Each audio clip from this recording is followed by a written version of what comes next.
वो यहाँ पे ऐसी ही अदा करेगा। दिल चाहता है वो कहने दो मुझे तुमसे मोहब्बत हो गई है, मुझे पलकों की छाँव में रहने दो, एहसान तेरा होगा मुझ पर। और क्या बताऊँ, यहाँ तक कि एक दफे का किस्सा है। हम कश्मीर की कली की रिकॉर्डिंग कर रहे थे, गाना था वो तारीफ करूँ क्या उसकी, बड़ा मशहूर गाना हुआ। और उसकी रिकॉर्डिंग जब हो रही थी तो गाना गा रहे थे, तो मैंने अचानक मुझे एक ऐसा ख्याल आया, क्योंकि मैंने बहुत मेहनत की थी कि ये गाना मैं किस तरह से गाऊँ। तो मैंने रफ़ी साहब से कहा कि जो इसकी लास्ट की जो लाइन है तारीफ करूँ, इसको आप रिपीट कीजिए, और रिपीट कीजिए क्रचंडो पे पहुँचिए, एक 7-8 दफ़े। मैंने कहा, उन्होंने मान लिया। जब गाया तो नैयर नाराज़ हो गए।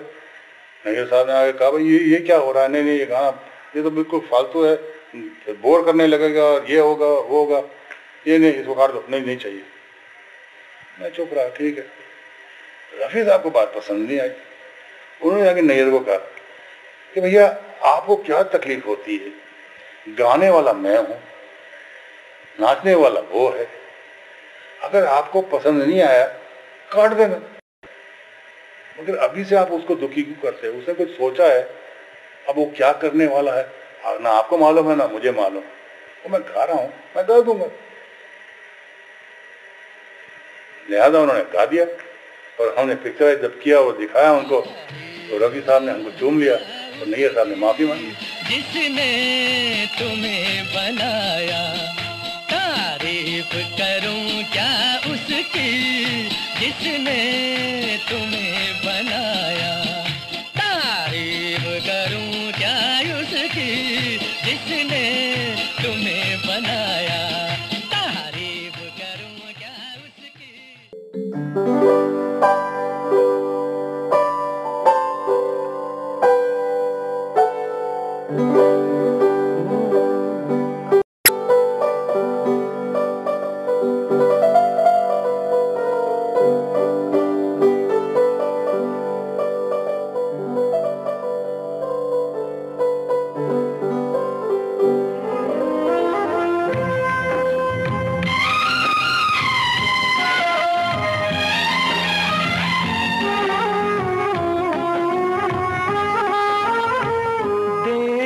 मुझे सब है पता, सुनता है तू मन की सदा, देख मुझे सब है पता, सुनता है तू मन की सदा, मिटवा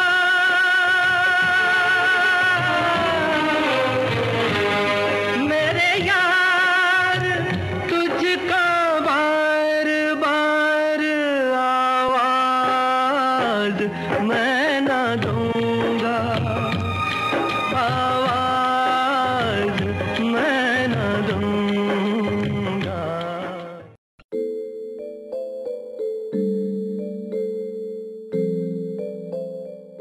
There was no Yahoo in the Yahoo song in जंगली में याहू मैं लेकर आया हूँ। मैंने याहू तुमसा नहीं देखा में एक भंगड़ा से पहले याहू आवाज चीख मारी थी।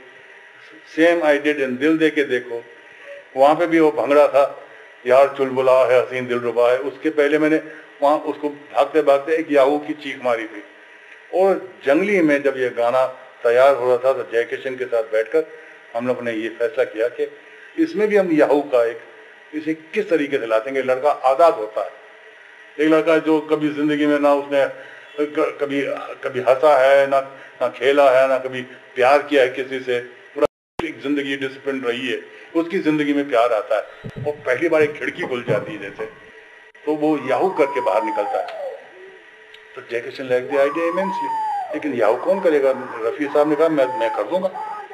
रफ़ी साहब से 1-2 दफे हमने कहा राहू करेंगे, वे गाना कैसे गाएंगे? वो तो याहू इतना दूर से आवाज आ रही, वो याहू किसी और ने किया, प्रयागराज किया, और रफ़ी साहब फॉलोड दैट अप।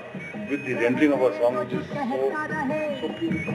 हम प्यार के तूफानों में घिरे हैं, हम क्या करें। चाहे कोई मुझे जंगली कहे, कहने दो जी कहता रहे। हम प्यार के तूफानों में घिरे हैं, हम क्या करें। चाहे कोई मुझे जंगली कहे। रफी साहब में एक मजाकिया सेंस भी बहुत थी, जो बहुत कम लोगों को पता है। एक बार हम महबूब स्टूडियो में एंटर कर रहे थे, मैं रफी साहब साथ में चल रहे थे। सामने से तलत महमूद साहब आ रहे थे, और तलत महमूद साहब ने जैसे रफी साहब को देखा तो कहने लगे, क्यों मियाँ, आजकल गाना वाना छोड़ दिया क्या? रफी साहब ने कैसे कह रहे? बोले हाँ, क्योंकि आजकल तो बहुत चीख रहे हो तुम, याहू या अफू खुदा। तो रफी साहब हंस पड़े, हाँ बाबा सही बात है, अभी क्या करूं, आपकी तरह मैं 2 माले की बस पे बैठकर तो नहीं गा सकता ना। तो इस तरह दोनों मिलकर बहुत हंसे।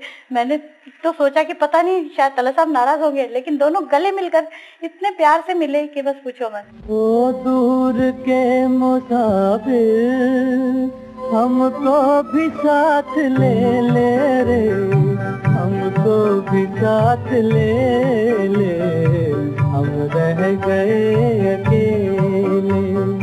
ओ दूर के मुसाफिर हमको भी साथ ले ले रे, हमको भी साथ ले ले, हम रह गए अकेले। रफ़ी जी के लिए कहना हो तो ये कहेंगे कि संपूर्ण एक गायक जिसको हम कहेंगे तो वो उनमें बात थी वो, क्योंकि क्लासिकल भी इतना अच्छा गा सकते थे, गज़लें भी वो इतनी अच्छी गाते थे, रोमांटिक गाने भी उनके लाजवाब होते थे, और रेंज उनकी जो थी, स्पेशलिटी ये थी कि सिंगर के लिए एक रेंज जो ऊपर नीचे की एक सी हो, तो उससे गाना गवाने में बड़ा मज़ा आता था। और उनकी वॉइस हर वक्त ये लगा कि भाई हीरो को सूट करती, किसी भी किस्म का हीरो हो तो उसके लिए वो वॉइस सूट करती थी उनको। उन्होंने जब भी गाने गाए तो ये देखा हमने कि उनमें एक डिवोशन इतना था कि बिना रिहर्सल के वो कभी रिकॉर्डिंग में आते नहीं थे।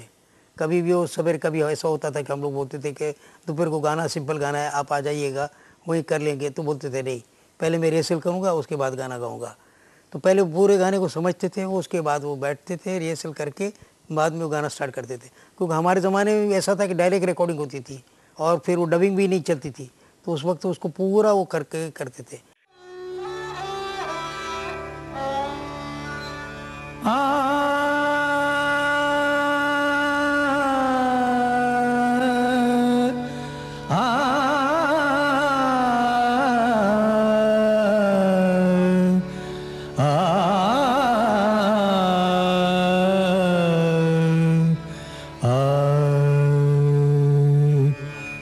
मधुबन में राधिका नाचे रे, मधुबन में राधिका नाचे रे, गिरधर की मुरलिया बाजे रे। साहब अक्सर मुझे ये बताया करते थे कि क्लासिकल बेस्ड होना बहुत ज़रूरी है, लेकिन सिर्फ क्लासिकल बेस्ड होने से ही सब काम नहीं चलता है। प्लेबैक सिंगर को ऐसा होना चाहिए कि वो खुद के लिए ना गाए, बल्कि उस कैरेक्टर के लिए उसके गाना चाहिए, ताकि जो भी वो एक्टिंग करना चाहता है वो हमारे गाने में, हमको पहले एक्टर होना चाहिए, हमारे गाने में वो एक्टिंग होनी चाहिए, वो फील होना चाहिए, ताकि एक्टर आसानी के साथ एक्टिंग कर सके। इतना बढ़िया उनका ये सिखाना था कि मैं आज भी महसूस करती हूँ उस बात को, और मैं खुद कोशिश करती हूँ कि मैं उस तरह से गाऊं। जैसे उन्होंने एक गाना मुझे बताया था, तेरी आंखों के सिवा दुनिया में रखा क्या है, तेरी आंखों के सिवा दुनिया में रखा क्या है।